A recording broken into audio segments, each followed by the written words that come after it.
श्री गणेशाय नमः। कार्तिक कृष्णा रमा एकादशी व्रत कथा। भगवान श्री कृष्ण जी बोले, हे युधिष्ठिर, कार्तिक मास के कृष्ण पक्ष की एकादशी का नाम रमा है।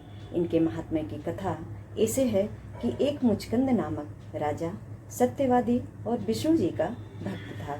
उसकी कन्या का नाम चंद्रभागा था। उसका विवाह राजकुमार सौभन के साथ किया गया था। सौभन का शरीर अति निर्बल था, परंतु उनकी श्रद्धा भगवान के प्रति बहुत ही पूर्ण और शक्तिशाली थी। एक दिन सौभन अपने ससुराल में आया हुआ था और उस दिन रमा एकादशी का व्रत भी था। मुचकंद राजा ने अपने राज्य में ढिढोरा पिटवा दिया कि आज सब प्रजा का उपवास होगा, क्योंकि आज रमा एकादशी का व्रत है। हाथी, घोड़े, ऊंट इत्यादि पशु पक्षियों सभी को अन्न मत देना। सभी आज भगवान के निमित्त व्रत धारण करेंगे। राजकुमार सौभन मुनादि ने ये बातें सुनाकर अपनी पत्नी के पास गया और कहने लगा, मैंने उपवास किया तो अवश्य मैं मर जाऊंगा, कहिए मुझे क्या करना चाहिए। पत्नी बोली, यदि उपवास की शक्ति नहीं है तो यहाँ से आप किसी दूसरे स्थान में चले जाइए।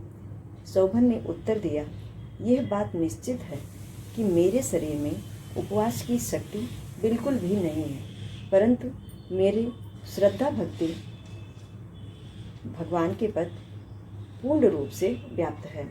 वो शिक्षा दे रही है कि हमारी शरीर चाहे छूट ही जाए, परंतु व्रत को ना तोड़ूंगा। अतः उसने रमा एकादशी का व्रत अनुष्ठान किया। भूखा प्यासा दिन को व्यतीत किया। कष्ट पाकर रात्रि को भी जागरण कर निकाल दिया, परंतु प्रातः होने से प्रथम ही उसके प्राण निकल गए, यानी उसने अपने प्राण को त्याग दिए। व्रत के प्रभाव से उसे इंद्राचल पर्वत पर रत्न जटित उत्तम नगर प्राप्त हुआ। यहाँ इंद्र के समान आनंद लेने लगा। गंधर्व और अप्सरा उसकी स्तुति किया करते थे। एक समय मुचकंद नगर का रहने वाला एक ब्राह्मण सोम शर्मा नाम का तीर्थ करने को अपने घर से निकला। घूमता घूमता उसी नगर में पहुंचा जहां राजा मुचकंद का दामाद स्वर्ग भोग रहा था। उससे जाकर पूछा कि किस प्रकार से यह उत्तम नगर आपको प्राप्त हुआ है। सौभन ने उत्तर दिया, यह सब प्रभाव रमा एकादशी के व्रत अनुष्ठान करने का है। मेरे जन्मों के अनंत पाप नष्ट हो गए और यह अनुपम नगर हमें प्राप्त हुआ, परंतु यह नगर अध्रुव है, यानी इसे ध्रुव बनाने की शक्ति एक मेरी पत्नी में ही है, अतः उसे शुभ संदेश अवश्य देना। ब्राह्मण ने घर आकर चंद्रभामा से सब समाचार कहकर सुनाया और उसे इंद्राचल पर्वत पर मुनि वामदेव के आश्रम में ले गया। मुनि ने चंद्रभागा के मंत्रों का अभिषेक किया।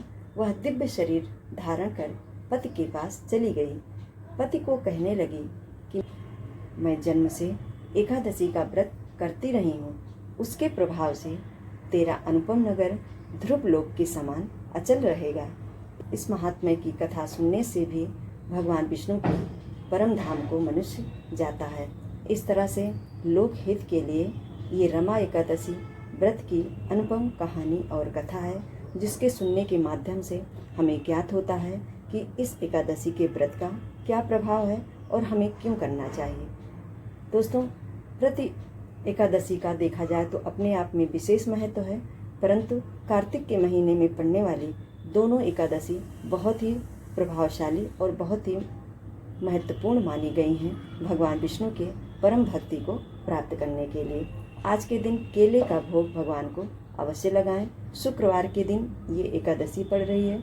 ऐसे में माँ लक्ष्मी का भगवान विष्णु जी के साथ साथ पूजन करना श्रेष्ठ माना जा रहा है। आज की वीडियो में दोस्तों बस इतना ही। हमारे द्वारा बताई गई ये कथा आप सभी को कैसी लगी हमें ज़रूर बताइएगा। चैनल पर नए हों तो सब्सक्राइब भी ज़रूर कर दीजिएगा। जय श्री कृष्णा, राधे राधे।